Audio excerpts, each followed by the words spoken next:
Hello and welcome to the Film Pulse podcast. This is episode number 383. My name's Adam Patterson. With me today, we got Kevin Rakestraw. Hey, Kevin. Hey, hi. How's it going? Not well. Oh, no. Sorry to hear that.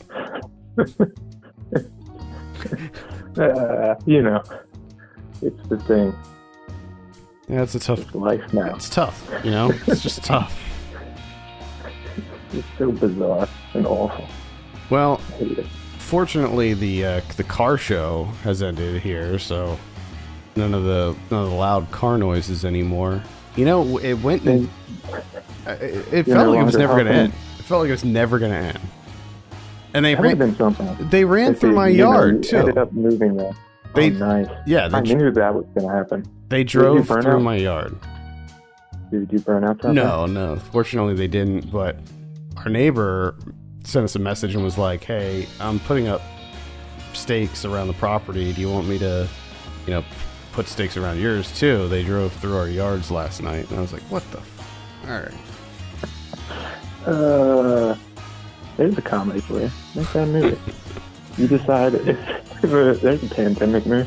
You decide to move from New York to Mississippi, and then you get there, and there's just a perpetual car show on your property forever. It's like that. The entire length of the pandemic.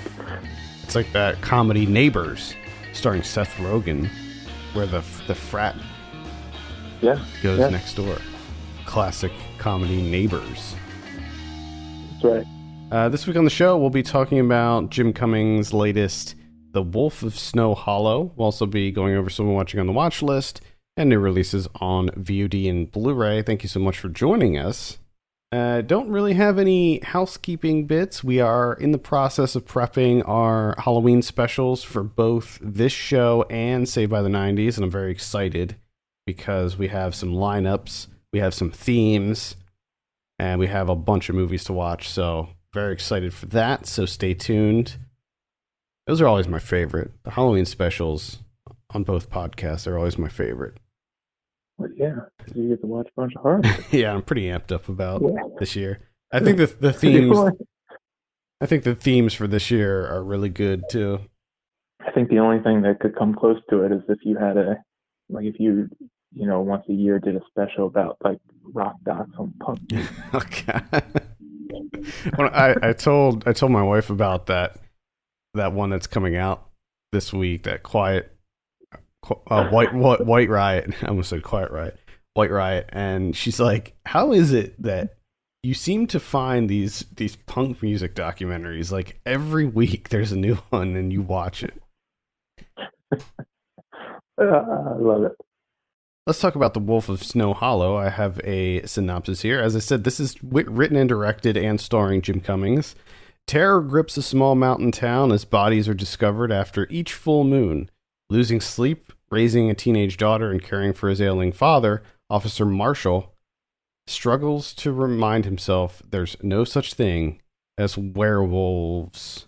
This recently screened as part of Fantastic Fest, and I believe that it had its world premiere at Beyond Fest this week. So lots of exciting premieres for this. And now it's on VOD, so you can rent this on Amazon or wherever your preferred VOD platform is.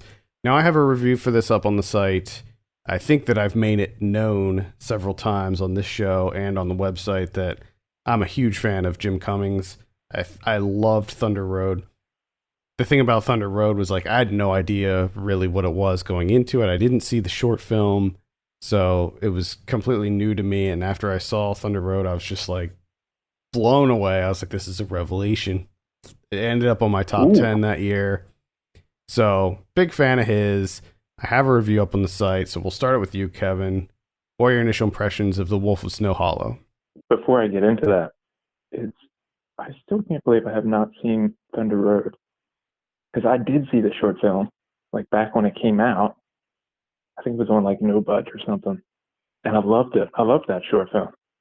But for some reason, I still have not watched the full length, or the feature length. I definitely need to get on it. Definitely need to get on it. I don't know. Maybe just because I've seen the short film, so I'm like, hey, you don't have to build on that. But, getting to the Wolf of Snow Hollow here, I was a little bit slightly disappointed. It's not really the movie's fault. This was more so of me being like, you know what? I could go for a comedy, like a slight comedy with some werewolves. And I thought it was going to be more on the werewolves because of the title would lead you to believe that, this is Chock-a-Block werewolves or something, or just at least more action with the werewolves. But this is more so just about a cop that's like a piece of shit, and it's just that for much of the film, it's just him being an asshole to people. Mm-hmm. Yeah. Which I mean, it does a decent job of that. I'll give it that. It's just, I guess, again, I don't know why I keep doing this with movies, making these expectations. I don't know how to watch movies anymore. I think that's You my lost problem. it. You just lost it. I don't know what to do anymore. It's just, it's just like I'm putting too much into things, into like art and media. Like it's too much. Like I want him to be things because like I need like comfort or something, or just like an escape, and then they don't offer me that fault. Mm-hmm. So yeah, just coming back to that, I don't think I know how to watch movies anymore. Yeah, I mean, so it is sort of a genre mashup. There's a lot of comedy elements in it. There are horror elements. There's mystery elements. It has a little bit of I would say maybe like a Fargo, like a Coen Brothers vibe to it, and there's a certain mystery aspect of it too. People are ending up dead. People are being brutally murdered by this supposed werewolf, and these sort of this sheriff's department is trying to figure out what's going on. They're clearly out of their league, and then you have Robert Forster, who this is his final role, unfortunately, but he plays the sheriff. His health is beginning to fail, so he's not really able to take point. So his son, played by Jim Cummings, John is his name, John Marshall, is sort of taking the lead on this. And like you said, like he's not a super likable character, but I find him to be incredibly funny. If you've seen Thunder Road, he's very similar to his character in Thunder Road, where he plays this sort of tortured cop who the stresses of life are just bearing down on him so hard that the whole movie is just him systematically breaking down. Like his emotions just continue to break down further and further until, he gets to his final breaking point and hits rock bottom. And I love the way that Jim Cummings handles people in turmoil like that. Like I find it to be like it's pathetic. Like his characters are often pathetic, but they're also like it's also funny. It's like an awkward comedy, but also kind of sad too. So I really love how he handles his characters, and I think that you have a lot of really interesting, colorful characters in this. Ricky Lindholm is in here too. She plays one of the sheriff's deputies, and she's really the only one who is actually able to do like serious detective work. Everyone else is so incompetent that she's the only one actually doing anything. Yeah. So anyway, I really enjoyed this. I really liked the nice blend of comedy and horror. I thought that the whole mystery aspect of it as to like who the werewolf was, I thought was very, very surface level, and I felt like they could have gone a lot deeper with the mystery aspect of it. Like that was the biggest letdown for me, was how it all turned out as far as that, because it's set up to be this sort of, it's just set up to be a lot more involved than what it turns out to be. I think that's what disappointed me a little bit, because it starts off relatively well with the mystery, and as the victims, begin to pile up, it seems like it's fully invested in that, and that's where the main focus is going to be. But then it does that shift, and it goes down that different avenue, which is him just being stressed out and yelling at people, mostly just screaming at people to do their job, and being an asshole, which I didn't mind, but I just thought that kind of overtook, because it really felt like that took the main focus. We really didn't do anything with the werewolf until the end, and then we just kind of wrapped it up a little bit. I maybe just like a more of a balance there. Mm-hmm. I think I would have been fully on board. I think it's But real. I mean, as it stands, I still enjoyed the movie. I think the best thing here is the script. It's quick, Mm-hmm. it's snappy. This movie has a nice pace to it. Yeah.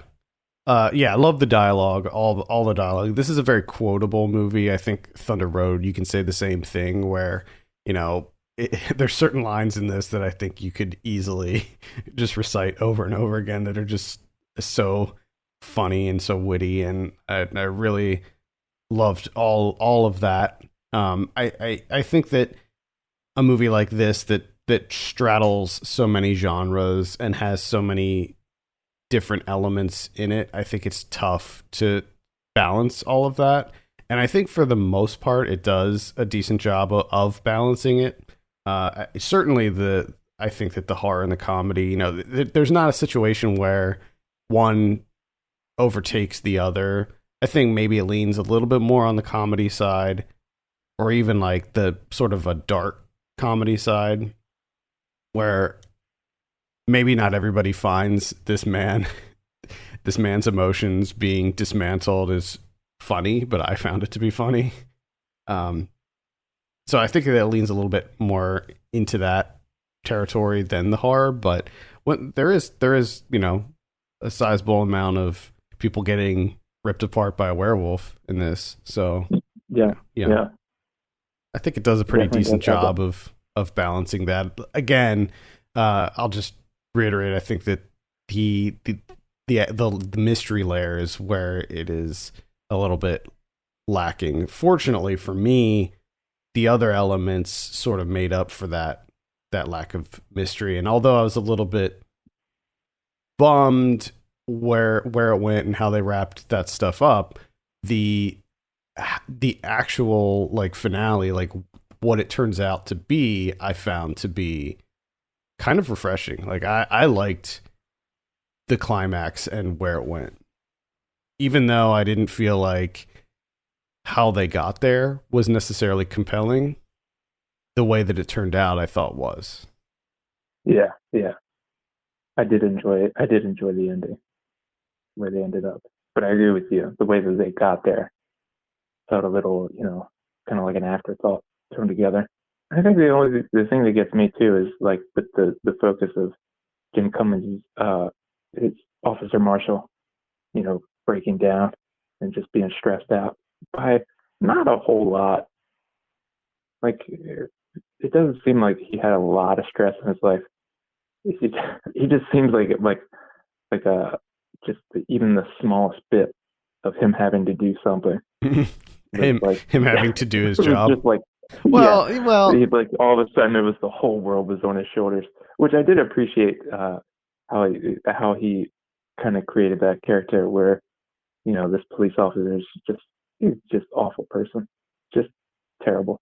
But the comedy aspects, I did enjoy them occasionally, but I think that this is something that I don't know if I've kind of like outgrown, or maybe like years ago I would have really been into, is that like mean-spirited comedy. Because again, most of the comedy just comes from him being like really awful to people. Yeah. I don't. Yeah, I mean, I don't know if I thought that it was mean-spirited. I mean, I guess I can see that, like him just being a dick, but it's extremely mean-spirited. I don't know. Like for whatever reason, I just didn't see that. Wow. Yeah, I don't know. He was a dick, but I guess maybe I felt some sort of sympathy for him, which sort of diluted that.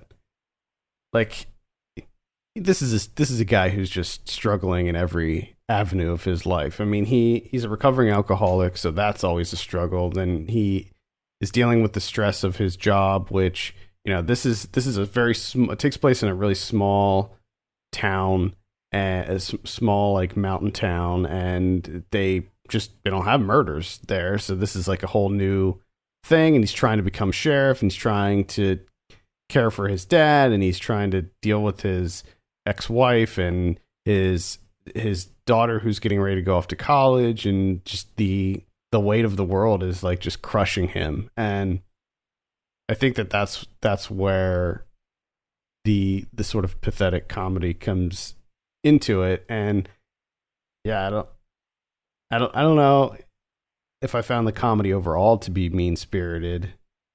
I mean, he's a dick, but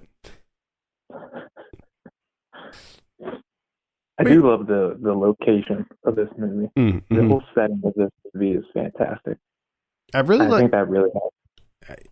I agree. I liked it too. I liked the little town a lot. I love the scenes. I love movies that take place in these small like mountain communities where like everybody frequents the same diner, and everybody knows everybody else. I love movies that have that setting. And I really liked the editing in this too. I thought that the editing was quite good. And I liked that every time there was a victim, he spent an ample amount of time with that victim, setting it up. Like, it wasn't just some like, nameless face that got killed. It wasn't just like a random person who we don't have any kind of connection to. Like, he actually spent time setting up this character and allowing us to know them a little bit before they get killed. And it added a lot of weight to the death. Like, it wasn't just a throwaway scene that allowed for, gave us an excuse to move the story along and give us a little bit of horror or gore or whatever. I really liked how they established that, like the couple at the beginning and the skier and all of that stuff. I thought that was a really good idea. And I'm glad you brought up the editing, because I would have forgot to mention that. But I thoroughly enjoyed the editing of this movie. Yeah, I thought it was just really well done. Yeah, the way it cuts back, back and forth, done really, really well. Yeah, this is definitely a movie that I could see myself coming back to, rewatching, and just enjoying it all over. I mean, Thunder Road was the same way. I watched Thunder Road several times, and that's a movie that I can really enjoy. Comparing the two, again, like if you liked Thunder Road, if you liked the character that Jim Cummings played in Thunder Road, then this is essentially the same character. They're dealing with many of the same things. The reasons behind the stress may be different, but the outcome is essentially the same. It's both movies have a police officer who is on the verge of a nervous breakdown, essentially. Yeah. And that's exactly how Thunder Road is. It's very, very similar, which, I don't look at that as a negative. Like, I'm perfectly fine with that. I could use more of that. And I can't wait to see what Jim Cummings has in store for us next, because I think he's a very, very talented, multi-talented performer. And the thing that I kind of forgot that this movie brought back to me is that I forgot that he was like a part of that Ornata collective with Danny Madden, which is just wild to me. I don't know why, but just a filmmaker from the Ornata collective being relatively big, because it seems like he's getting bigger and bigger and bigger. Yeah. Yeah.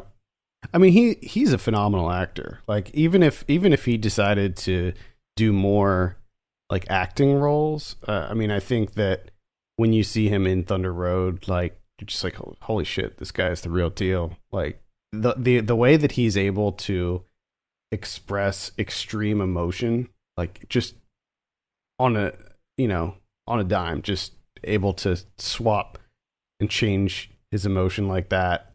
Like, I think that he's just very, very talented. And I hope to see him making more movies, in more movies. Like, I just want to see more of him. You just need more Jim Cummings in your movie diet. Yeah. Oh, What you're looking for. I was just looking at his IMDb and I see that he was a production assistant for Captain America: The Winter Soldier. It looks like he was a PA for Industrial Light and Magic. How about that? Yeah, it's kind of interesting. Very interesting. What do we have here next? Oh, it looks like his next movie's already been announced. It's called The Beta Test. What he's making? Yeah, Gotcha. it looks like he's starring in it too. Or at least he is in it. Is he playing a cop? I hope so. It seems to be. It seems to be. I mean, I doubt it. I bet he probably doesn't want to like pigeonhole himself into that type of role. It would be very interesting to see that happen. Is that he, becomes typecast into the role of a police officer that's kind of like a shitty person, but that he's the one that's facilitating that pigeonholing. Like, has that been done before? Maybe when you typecast yourself over and over again. I don't know. Maybe something tells me with his next movie, he's not going to be a cop, though. I just have a feeling he's not going to do that again. I hope not. All right. Any final thoughts on The Wolf of Snow Hollow? No, I don't think so. All right. Yeah, I definitely recommend it. This was really, really a joy to watch for me. In my review, I gave it an 8 out of 10. Kevin, what are you thinking on The Wolf of Snow Hollow out of 10? Yeah, I'll give it like a 6.5, 7. Well, there you go.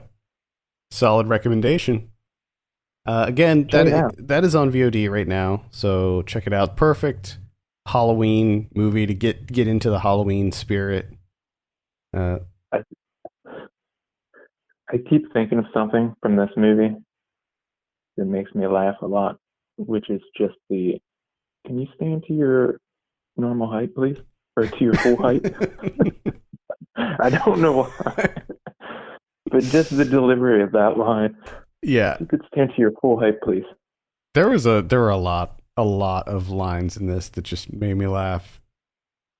Him asking the guy to take a hacksaw to the payphone and just do your job. Just love it. Love it. All right, let's talk about some more I'm watching. I think it's my turn this week. I started the week off with David Byrne's American Utopia. This is part of the New York Film Festival. This comes out on HBO Max, I believe, next week. I think like Saturday or Sunday, Friday, somewhere around there. But it's coming out very soon. Okay. This is the filmed version of David Byrne's Broadway show. This is directed by Spike Lee.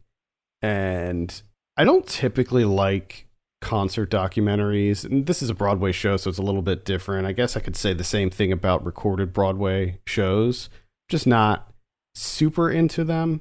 But I really loved Stop Making Sense, which was the Talking Heads documentary, and I liked the music of David Byrne, so I was kind of interested in this. And then plus you have the direction by Spike Lee, so I was like, all right, yeah, sign me up. And it's a lot of positive things. Yeah, and I loved it. It was this is a really tremendous experience. Like, I think it's the only movie this year that actually made me tear up. That might be a lie. There might have been a couple other ones, but this one definitely evokes a lot of emotion. Really, really powerful show, and the way I think that Spike Lee coming into it added a lot to the visuals. I think that it was a pretty good idea to bring in. I think it was David Byrne's idea. I think he approached Spike Lee and was like, "Hey, do you want to do this?" And Spike Lee was like, "Hell yeah!" So, really good idea.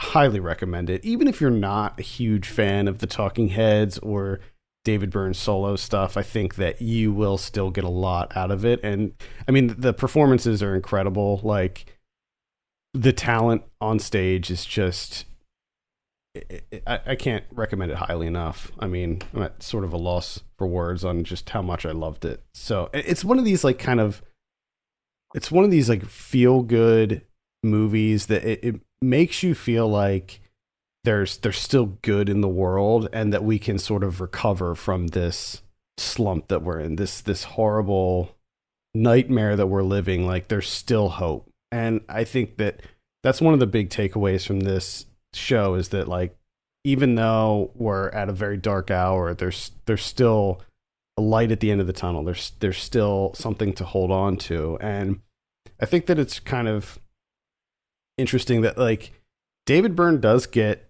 very political in this show, and he does make sure that we all are aware of the horrible, atrocities that are happening in this country, but he does so in a respectful yet still sort of hopeful way, where we can, like, where he's acknowledging that yes, there's a lot of work to do, but we can do it together. And I think that it's just a really incredible experience.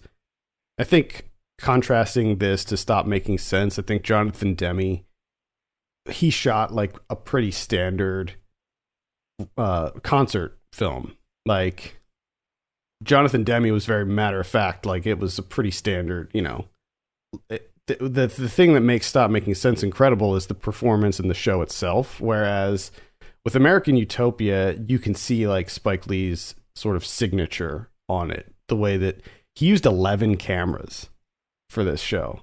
So there's like cameras everywhere. There's like, lots of really crazy like zoom ins and stuff. It's just really, really good. And I highly, highly recommend it. Excited. Are you like, I don't, are you into the Talking Heads? Are you into David Byrne's stuff? Fucking obsessed. Oh, okay, cool. Love him. I specifically did not listen to the American Utopia album because I wanted to go into this like as cold as possible. Like, I didn't want to know like all the songs going into it. Yeah. So that was sort of one of the exciting things for me. Like, and he does play a lot of Talking Heads songs in this. Not a lot, but several Talking Heads songs. The biggies are in this. Yeah. And the versions that he does, and plus, it should be noted that this is all performed live. So this isn't like pre-recorded. It's not playback. It's not ad-libbed, dubbed. It's all performed live. And but the crazy thing is it sounds like it is playback because they're so good. You're just like, damn, like, it sounds like it's a recording, but it's not. It's just incredible. He's been doing it for so long. I mean, I think like that goes to the other performers in his band too, because I mean, there's very complex instrumentation happening here, like a lot of different instruments being used, and they're like, everything's wireless. So you have like the guitarist, the bass player, and they have wireless packs, so they're able to take part in the choreography too, like while they're playing. It's just I can't recommend it highly enough. I just talking about it, I just want to watch it again and experience it again. It's so good. It's always a good sign. Yeah, it's always a good sign. Yep. When you're talking about it, you just want to stop talking about it and watch it again. Absolutely. Which is not going to happen with the movie I'm going to talk about, which is The Comedy of Terrors from 1963, directed by Jacques Tourneur, which I did not know going in. I didn't know that he was the director. But this has a stacked cast. All right, you got Vincent Price as the main character, Peter Lorre, Boris Karloff, Basil Rathbone. They're like titans in this movie, right? And this is like as you can tell from the title, it's kind of a hard comedy. And it's okay. It's kind of mediocre. I mean, really, what you're here for is the cast, and rightly so, because Vincent Price, what Vincent Price does in this movie, one is he's really hammy. He's having a ball, right? And the character that he plays, he's an undertaker. He runs his funeral parlor, and he's drunk all the time. He just wants to drink. That's all he wants to do. And business isn't good, so he starts killing people in order to get business up and running. So mostly just so he can buy booze. And he hates everyone. So all this movie is, for the most part, is Vincent Price being really hammy, drunk, and just very eloquently uh, telling people off. Like he hates everyone. But of course, he does it with a very flowery language. The high end stuff from back in the day. Mm-hmm. This isn't your dime store stuff that you got nowadays. This is thespian takedown. Mm-hmm. Mm-hmm. Mm-hmm. So yeah, I mean, if you're interested in that for like 84 minutes, yeah, you should watch it. And it's got a great cat. There's a great cat in this movie, Oh, nice. which I found out is like a very, very famous cat. It's been in a lot of movies. So now I gotta go down that wormhole. Gotta check out that cat's filmography. Yeah, apparently this cat was a big deal. It had a movie. It was just he was the star. You don't see famous animals anymore. Like back in the day, like Benji and Lassie, like they were famous animals. Yeah. But Not anymore. now you don't really have, like, the Fraser dog maybe was pretty famous for a while. Yeah. But now it's like humans don't want to share the spotlight with anybody. Yeah, what the fuck, man? Selfish pricks. All right. And that is Comedy of Terrors. I covered the Night Stream Film Festival this weekend. It's a sort of a collaboration between a lot of different genre film festivals across the country. They're like sort of the mid-tier festivals. They got together and presented this weekend of fun and frights. A really impressive lineup, actually. The opening night film was called Run, which is directed by Anish Chaganty. This is the guy who did Searching, which came out, I think, in 2018. If you remember that one, it was the one with John Cho, and it was the Screen Life one, the one that took place on a computer screen. Yeah. I really liked it. It was really good. This one is okay. This is more of a conventional thriller. There's no computer screen stuff going on in this one, but it's about a teenager she's in a wheelchair. She has had a lot of health problems because she was born very, very premature. So she's got tons of health issues. And Sarah Paulson plays her mom, and the young woman played by Kira Allen.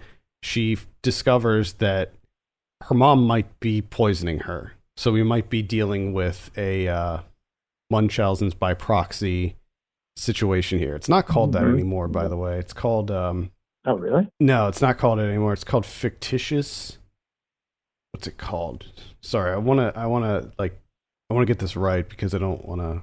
Fictitious disorder imposed on another. Yes, that's it. FDIA. Fictitious disorder imposed on another. That's what it's called. So she believes that her mom may be suffering from that. So it starts off as sort of a mystery thriller where she's trying to not only not let on to her mom that she made this revelation, but also like try to protect herself and then gather more information about what her mom is doing. And first of all, I want to say the casting of Kira Allen, she does an incredible job in this, and the fact that the filmmakers decided that they wanted to cast someone who is in a wheelchair in real life in the role, I think that added so much to it. And I think that this is a movie that Ryan should absolutely see because I think that it it really does a great job in representing people with Yeah. disabilities. In fact, it might be the only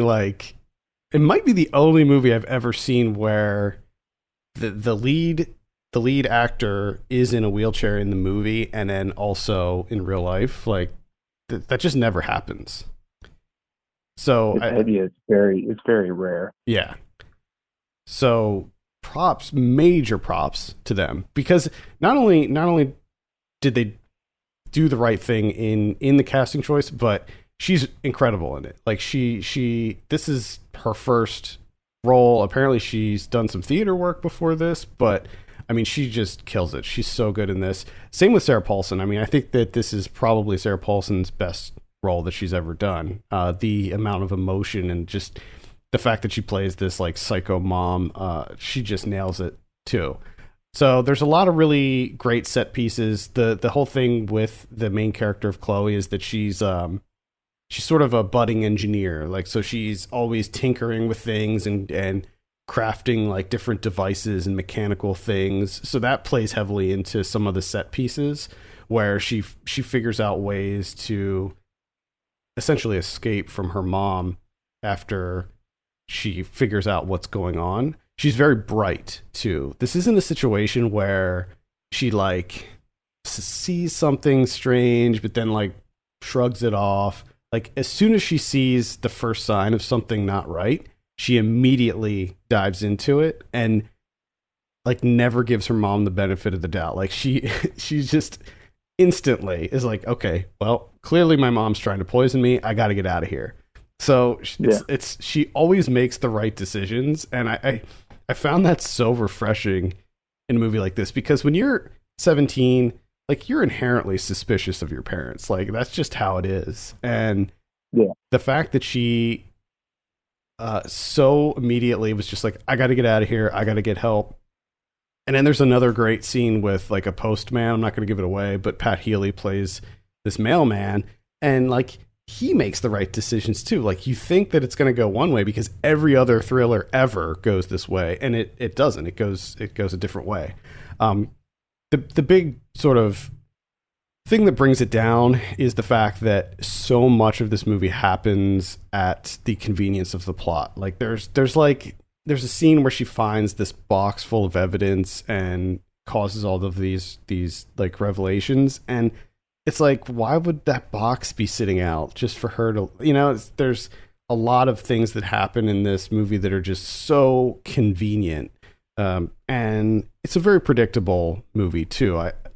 I said that it does a lot to go against sort of thriller tropes, but the overall like arc, like you just know where it's all going. And I predicted the end, like the final scene, I predicted it like very early on. So yes, it is very predictable, and there are a lot of sort of almost expository things that happen in it that are unfortunate, but I think that it's still well worth a look. And I had a really good time with it despite those sort of small gripes. I have a full review for this up on the site too, a written review. Okay. All right. Again, that's called Run. It comes out November 20th. Okay. All right. I watched Wes Craven's debut, 1972's The Last House on the Left. Oof. Oh boy. Yeah, this is a rough one. Yeah, this is a tough one. This is a real tough one. The only it is a tough one, but there's also like it wasn't as bad. Like the subject matter is terrible and disgusting, and it's just, I mean, it's depraved. It's a depraved movie. But the actual like on screen, like what you're shown, is somewhat tame. Like a lot of it is not shown at Right. all. Compared to something Which like is good. I Spit on Your Grave, like this is done in a more respectful way, slightly. Yeah, you just like they let you know what's happening or going to happen. They don't show it, but you know that it happened. It's that type of thing. And like the violence is, it's 1972, so it's not like it looks realistic or anything. It's just kind of just kind of low budget, what we're dealing with here. But overall, I thought I enjoyed it more than I thought I would. And I think that much of that comes from the fact that it's not like overly like the on-screen violence and stuff isn't overwhelming. So I was able to, I guess, enjoy it more. And enjoy is like the worst word for what I'm I going know what you for mean, here. though. I know what you mean. Uh, Filmmaking aspect of it, I enjoyed like the look of it, the grittiness of it, the characters themselves. I thought all of that worked. I think it kind of captures this bizarre point in America where you have those kind of like the same thing with Texas Chainsaw Massacre, where you have this confluence of like the hippie generation and like just all out crime, just kind of converging together, and everyone was just terrified at that. Like it seemed like Hmm. every single white family in suburbia or like out in the sticks or whatever, it's just terrified of cities and just people. Like everyone's gonna die and be murdered. People are gonna break into your house. So it kind of course, plays into that.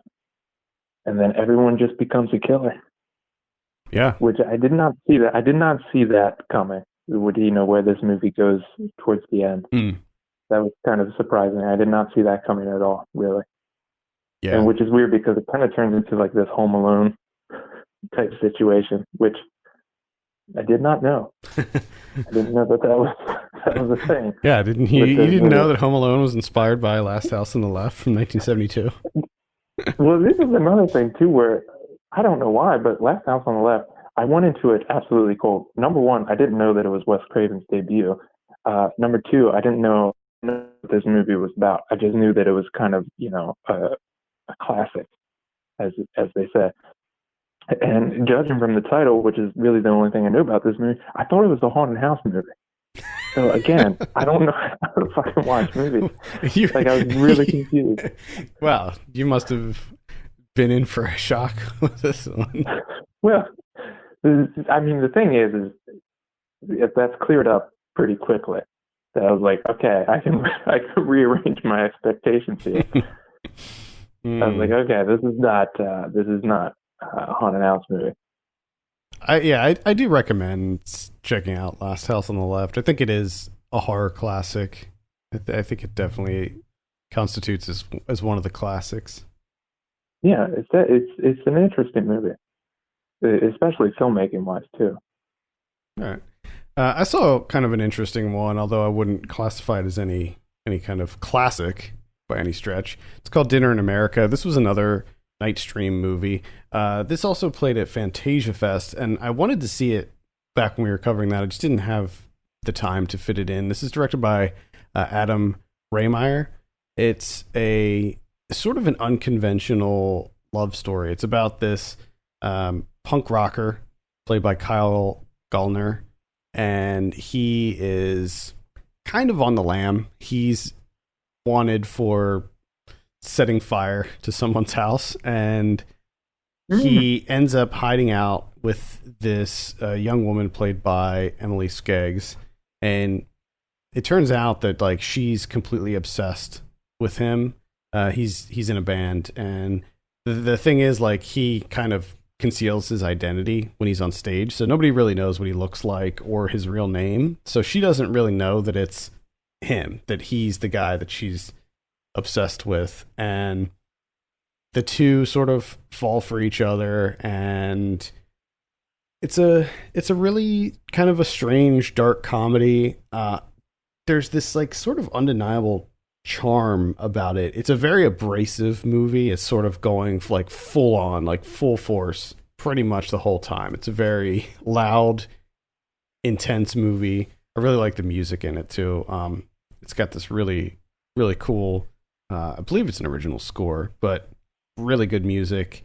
And I don't know, there's just something about this movie that I really liked. I didn't know it was a love story going into it, but I had a really good time with it. I can see this as being a movie that a lot of people are going to be a lot of people are going to be just too uncomfortable with, or just not gonna, it's not gonna work for them. But for me, I just was sort of taken with these characters, as odd as they are.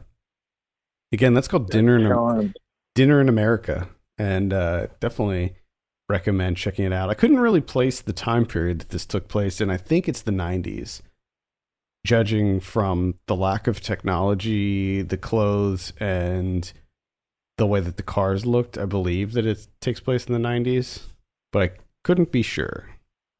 Yeah, sure. I rewatched the Mothman Prophecies. Oh man, Love me some fucking Mothman.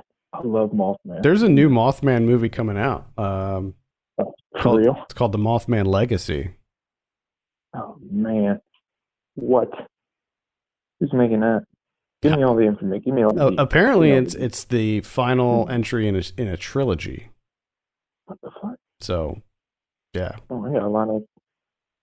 Oh wait, is it a documentary? It's a documentary. What are we looking at here? I think it's a documentary. Oh man, a trilogy documentary. Oh, I got a lot of Mothman stuff to catch up on. That's pretty great. Well, Mark Pellington's movie from 2002 with Richard Gere and Deborah Messing, Laura Linney, Will Patton. That's not that good. I mean, No. There's a part of me that enjoys it because it's Mothman. So, of course, I enjoy it. But this really, and even more so because I started, rewatching all the X-Files, this just feels like a knockoff X-Files episode. That's all it feels like to me. Mm-hmm. Mm-hmm. But with worse people in the role. Instead of Fox Mulder, you're stuck with Richard Gere, which, no thank you. I don't know what it is. I just don't like Richard Gere.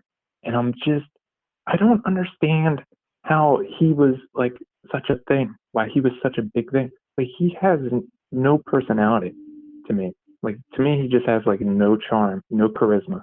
Like, he's just a manila folder. I think he's good looking, and that helped his career.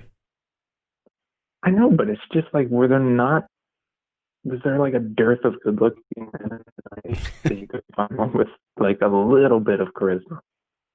Just a touch. I don't know, maybe that's just him as an actor. Because he's not really a good actor. All of his characters are the same. I like that one he was in Arbitrage. I think he was good in that. Yeah, but he's like the same guy though. Yeah. It's just, he's like always the same guy. I would go through his filmography in order to see like if he did anything like kind of out there or different, but I couldn't do that to myself. I'd fall asleep immediately. I don't think he really has done anything crazy different. I feel like there's something hidden in there. You know what I mean? Mm-hmm. Mm-hmm. There's some movie that he just turned in a spectacular performance, and no one liked it back at the time, and now it's just lost in the sands of time. Maybe. Fucking Mothman Prophecies. Watch it if you're really into Mothman, because it'll give you some good Mothman stuff. Yeah. It's just you got to deal with Richard Gere too, which is unfortunate. Well, segueing from insects, the last one that I'll mention is Mandibles. This is directed by Quentin Dupieux. I imagine that we're going to be talking about this at some point. You're damn right. At some point, in a full review capacity, because we tend to always review the Dupieux stuff, because I frankly think that he's one of the most creative and unique directors working today. I think that this movie is no exception. It continues that trend. It's about these two dudes who steal a car, and in the trunk of the car they find a giant fly, and they decide that they're going to train this fly, and they're going to use this fly to earn them money. Now, what transpires is, I don't even know how to describe Mandibles. I just don't. I mean, more than what I just said. I don't know how to further get into this movie. First I'll say, like, the two guys in it are so funny. It's sort of like the dude. The main guy reminds me of the dude. Like, he's that type of character. Or Harry, what's his name? Harry Dunn and Lloyd Christmas from Dumb and Dumber. Okay. Or Bill and Ted. Like that. Those types of characters. They do this really funny thing. Maybe I don't want to give it away, but they do this one thing like all the time, and it's just so funny. The only thing that I'll say about it, first of all, I pretty much loved it overall, but it's only 77 minutes long. This movie is so short that by the end, I'm like, is that it? That's all we're doing, huh? That's it. That's all you're giving us. It needed an entire final act. Like, this movie doesn't feel done. Like, it's just it just ends, and you're just like, that's it. Come on, like, give me more here. Like, the premise is so good, but what happens? You're just like, I need more out of this movie. So that's my biggest gripe with it, is that it is far too short. That what you have here is good, but Dupieux needed to expand on it, because what we're left with is like a movie that just doesn't feel like it was finished. But The Fly is incredible. I loved The Fly. Her name's Dominique. Yes. And I love the poster too. I mean, that poster, I didn't see the poster until last night after I watched the movie, and I was just like, that's the most amazing poster.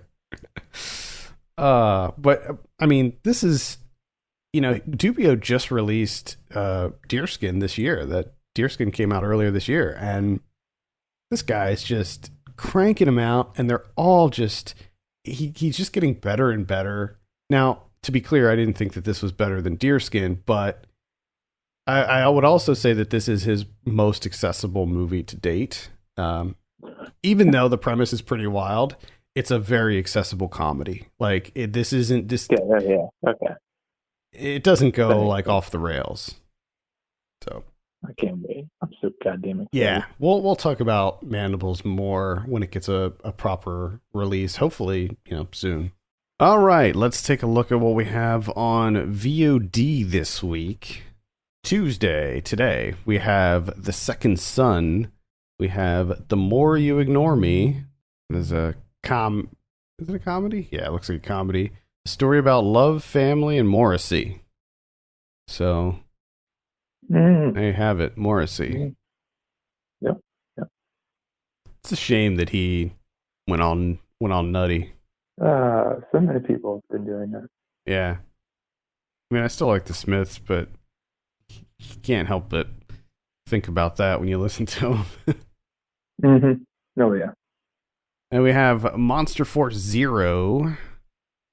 Is there a tagline on this? Nope, no tagline. Damn. We have The Dance. We have When the Summer Fades. Bane, Holding These Moments.